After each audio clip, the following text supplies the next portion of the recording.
how to buy SOLRISE token. So this token came under the symbol of RISE. Now before we start, this is not financial advice. I'm not professional or economic expert, so before investing in any project that you find on my channel, please do your own research. Also, there is a referral code down in description. You can get free money, rewards on crypto with the best referral code. Simply use code below, fund your account, enjoy the benefits. Check them out in the description. Now, before going on by this token, make sure to check the REFERRAL account and keep following their updates about this token. Now, as you can see, this token is available on the screener and it created by 23 hours ago and increased by 27,000% in the last 24 hours. The liquidity are unlocked by, as you can see, 96%. That's mean your investment in a safe place.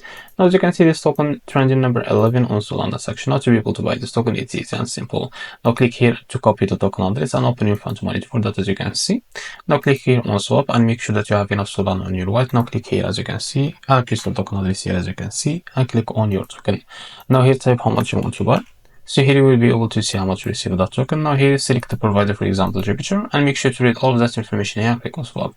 And after that you will be able to redact to the Jupiter provider page to be able to buy this token. So if you face an issue, go back to this page, as you can see here, and switch the slip patch from here or custom it, because the most of issues, as you know, it came from the slip patch, and after that you can be able to buy this token without any issue. So this is how to buy a RISE token. If you found this very helpful, please like and subscribe. See you next video.